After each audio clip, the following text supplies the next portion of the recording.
guys! Good morning! Umaga talaga guys, aligaga ako. So, pagpasensyahan nyo na. Ayun yung mag-ama ko.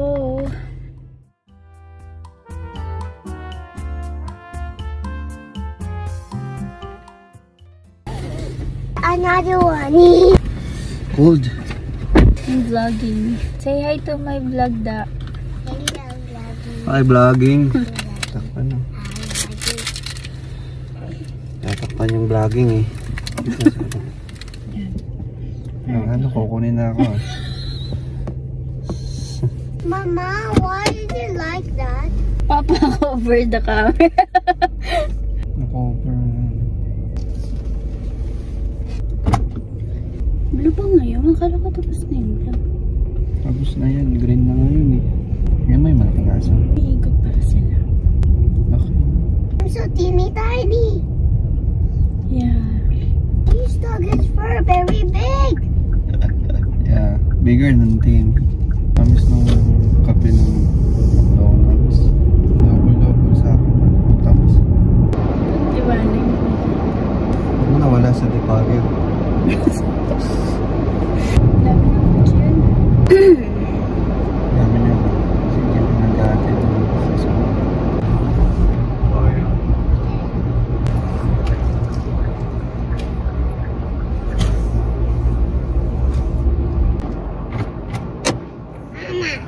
Yeah, there. Let's go there. Mama, where's the boat? Where is he? I didn't see him walking.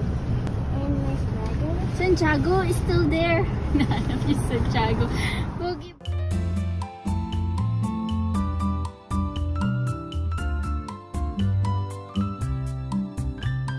So magkatabi lang ang aming school at work. Diba? Very convenient.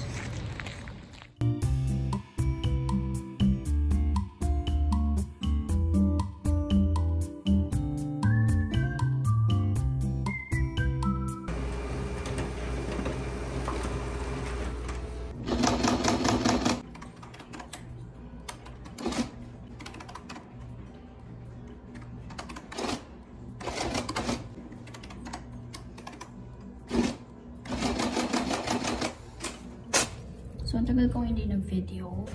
Pero itong topic na to, I think very worth it. Kasi maraming papunta dito ng Canada. And alam kong maraming mga Pinoy na hindi pa makapag-decide kung para ba sa kanila yung Canada. And may mga nakausap ko na gusto nila mag-Canada pero hindi nila alam kung worth it ba talaga na i-give up yung buhay nila sa Pilipinas. Kaya guys, feeling ko yung topic na to is very sensitive nowadays na marami ako nakikita sa TikTok, sa YouTube na mga insights about it, and very alarming for me. Marami ng negative perceptions about Canada. So for today's video guys, hindi ako magsasabi ano ba, worth it ba? Hindi ako magsasabi ng yes, worth it. Hindi rin po ako magsasabi na no, hindi siya worth it. Just stay na lang kung nasa tayo. Hindi po ganun. I have points na mayroon akong mga parang discussion points about it. And i-share ko yung personal experience ko. I know a lot of stories from other people's experiences, but that's not my story to tell. So I'm just gonna share lang guys yung experience ko dito, and sana sharing by listening mga experience ko makapag-decide kayo. Number one bullet point ko is the healthcare. Marami na nakakaalam, diba? But now meron ng ibang perception about it. Libre nga pero mag-aantay ka naman ng matagal, ganyan, ilang oras, kalahating araw, isang buong araw, ganyan. 1 year ago, so I needed to go sa emergency nila dito kasi sumakit yung tiyan ko.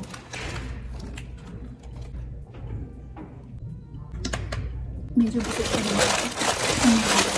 So pagdating ko sa emergency, nakalagay na daw 1 hour and 15 minutes yung waiting time. Sa emergency to ha, may waiting time para ka naka-outpatient. Yung kanilang pag-assist sa'yo, depende sa level ng sakit na nararamdaman mo, ganyan. Ako, kaya ko pa naman ng time na yun. And nagantay talaga ako 1 hour mahigit.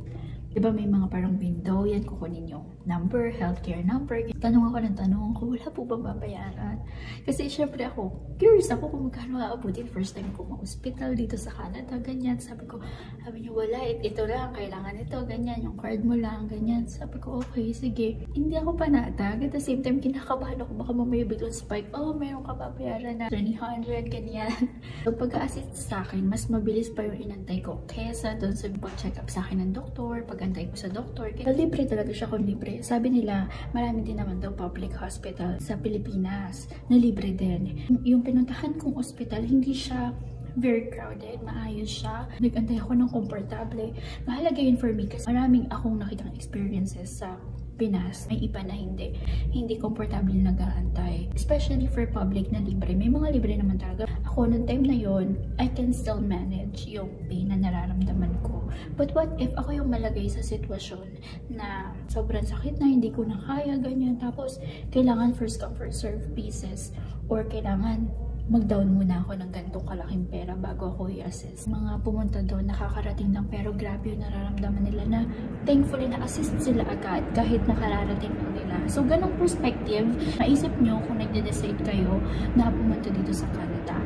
I don't know about sa ibang province. Wala akong idea. Pero ito, sa province na to, nasa Alberta po ako. So, let's go to my second bullet point for this. Yung traffic. Para siyang small thing, pero big thing siya for me. Because it also affects yung quality of life. At first, hindi ko naisip to na parang, walang traffic. Yan naman, diba? Parang ganun. Nung nasa Pinas ako, ang lapit lang ng work ko. Paranaque, ito Paranaque. Kaya abutin ako 2 oras papunta, 2 oras pabalik kung hindi ako motor. Hindi ako susunduin ng motor ng asawa ko. Ilang oras yun ang buhay ko, araw-araw.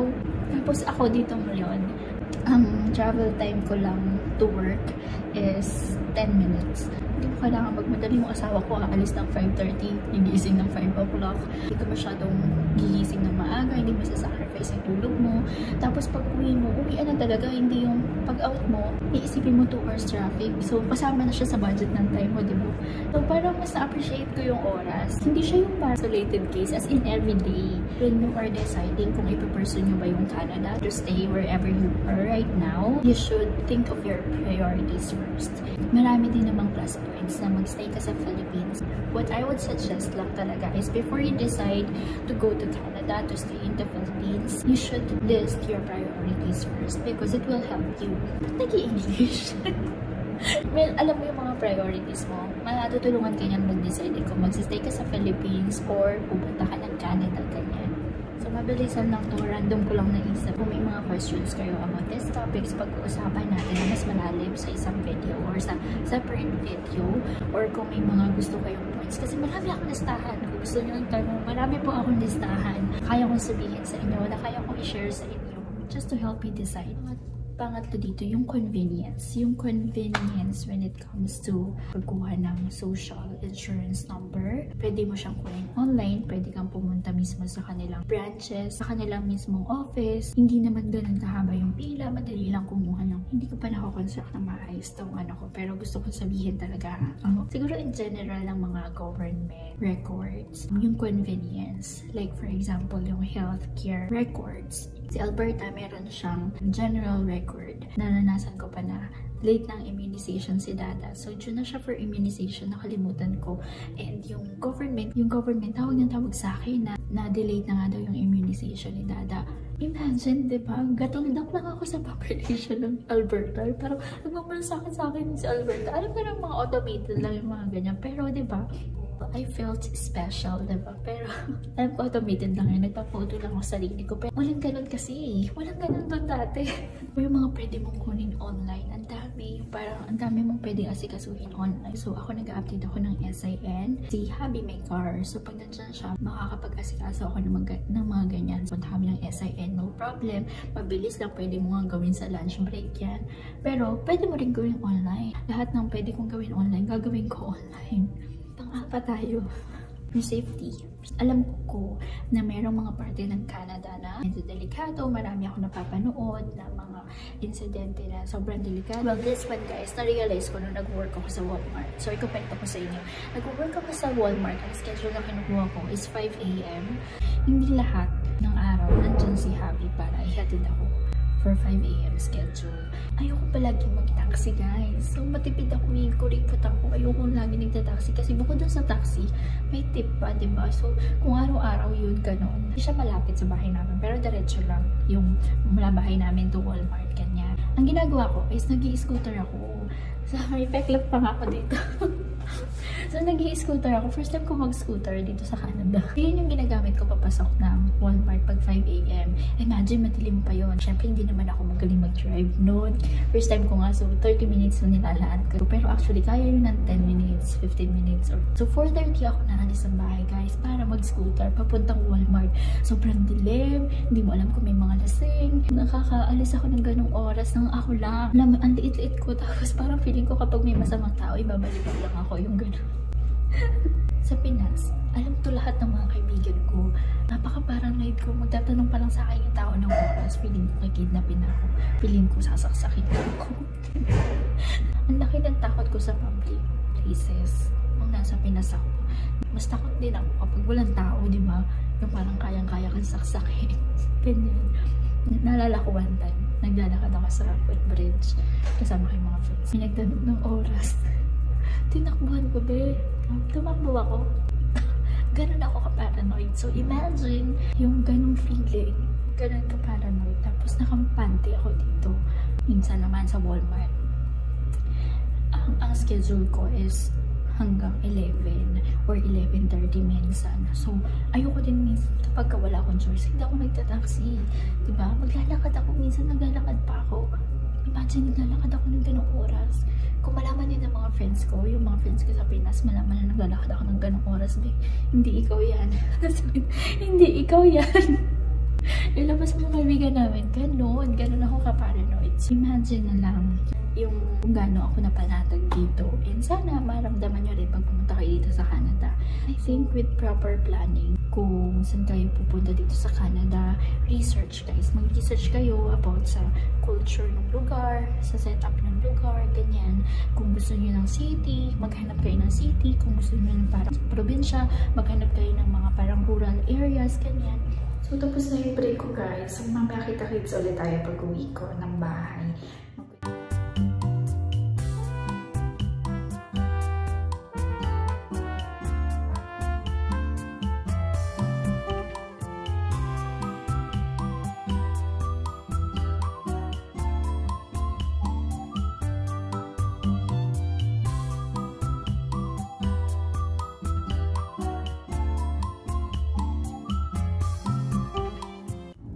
Annyeong! Naging Korean sa Canada. Where are we going to? Theater shop. For his birthday. Hello guys! Sasamahan nyo kaming tumingin ng computer kasi regalo namin kay Papa. Computer and monitor. Hey guys! Nandito kami sa Best Buy. Wow, slow. What? Oh, this one? 1.4? 1.5? Ito lang. Ito yung 999, Han.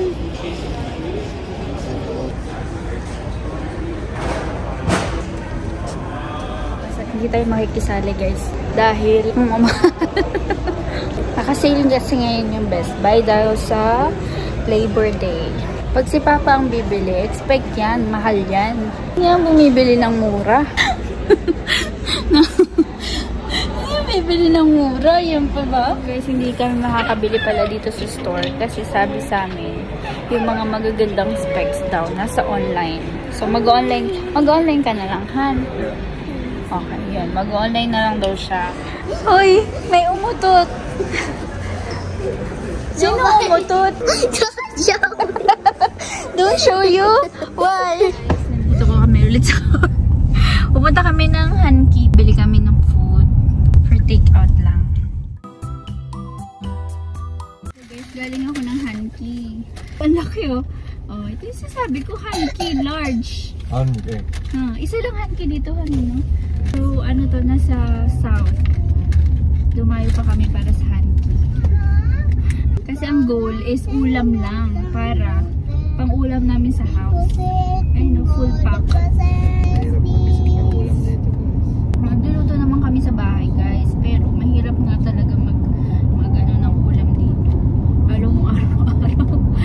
Tapos, wala pang mabilhan. Hindi katulad sa atin may palengkehan, no? Dito, pag nawalan ka ng stock, mag-take out ka muna. Next grocery na lang. Better luck next grocery. Ganun.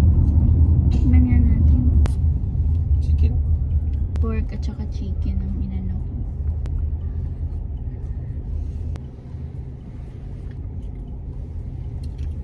Dami ah. Meron siyang parang ano dito sa taas. Siomai. Ay hindi, dumpling. Ito yung chicken. You want chicken. So, uwi na kami sa bahay guys. Okay? See ya!